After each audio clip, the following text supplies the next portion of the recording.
So all this money, then what do you do with that money? Well, you keep it in boxes in your country, in your own house, or in safe houses, or you send it out. So you send it out how? Hawala people. Where do the Hawala people take the money?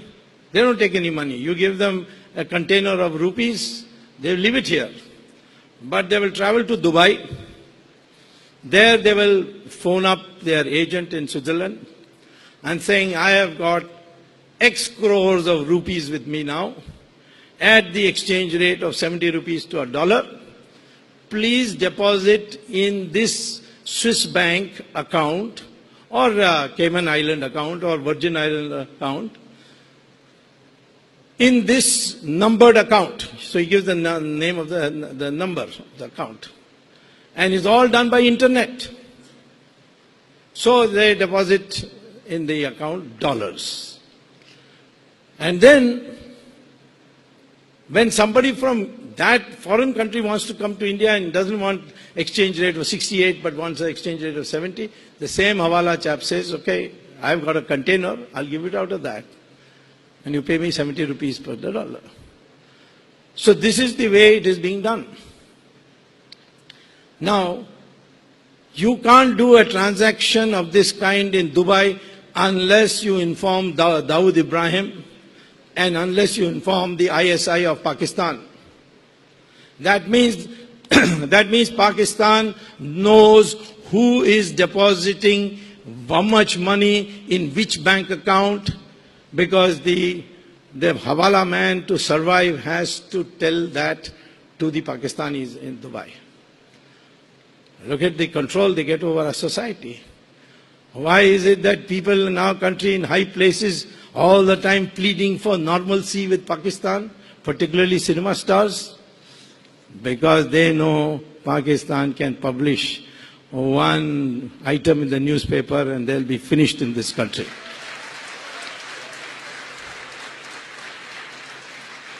Now, if you put money in Switzerland banks, they don't give you interest. They may charge you 2% service charge. So you have to pay them to keep the money. And then what does Switzerland do? Take that money of your bank and go and deposit it and invest it in the bond market in America and get 4%. So 2% from you, 4% from a 100% safe bond market in America. Switzerland earns 6% on your money with no work done at all. That's why Switzerland people are very happy nowadays, particularly the Indians. Moreover, some politicians said, what is this Swiss banks charging us 2%? We should be able to earn something with our black money deposited in foreign countries.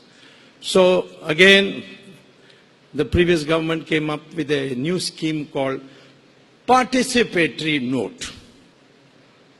I asked all kinds of finance students, have you heard of participatory note? Most of them say no, never heard of it. 99% people of India have not heard of it. If you go anywhere else in the world, they have never heard of it because it doesn't exist in their country. Only country in the world participatory note exists is India. And what is this participatory note? I have a bank account in Switzerland. I withdraw $1 million in cash, put it in a suitcase, take it to Morgan Stanley, US Fidelity Investment, or Goldman Sachs, in any office in Europe. Show my Indian passport. Why Indian passport? Because only India honors participatory notes. No other country in the world has it. So show Indian passport. Any terrorist can show an Indian passport. You can get it for 500 rupees in Chandni Chowk in Delhi. That's not a problem. So terrorists also use this route.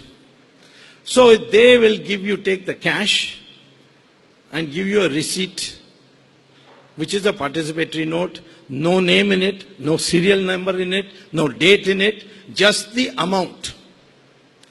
And with that you come to that piece of paper, you come to India, make a photostat copy and give it to Reserve Bank. They will give you a chit.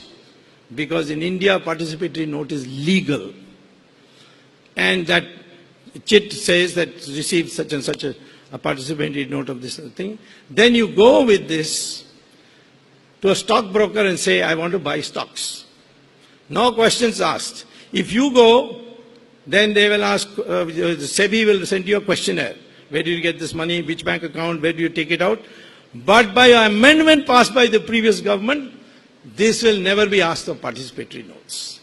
So the participatory note is used to buy stocks. The stocks go up because the demand for that stock has gone up.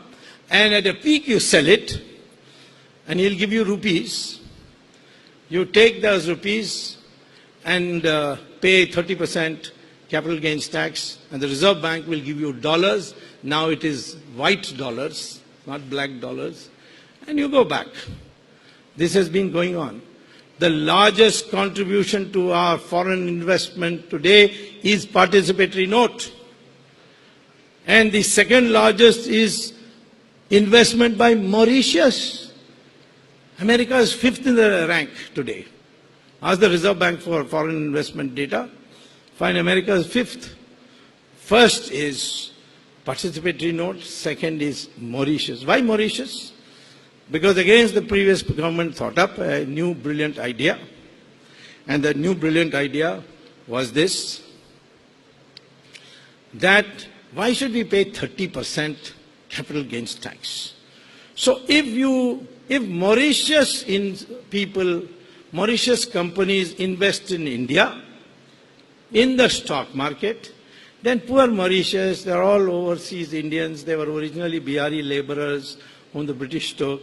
So no capital gains tax on Mauritius companies. So what you do is you come after getting the participatory note, put $1 in Mauritius, they'll register a company for you.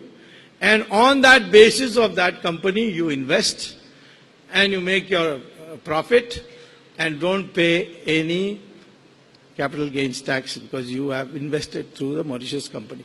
That is why when the 2G, I was prosecuting it in the Supreme Court, I found all the beneficiaries, all of them, all those who got the licenses, have address in Mauritius. Then I said, my God, why? Then I found they were on the same street. Their offices on the same street. They were in the same building. They were on the same floor. In fact, they had the same room number, all of them. So I had somebody visit that room number, and he says there's a lock and key and there's no furniture inside. So it is a sham, the use of Mauritius. And this is how our foreign people cry about foreign investment. Our foreign investment has risen. Please see the breakdown.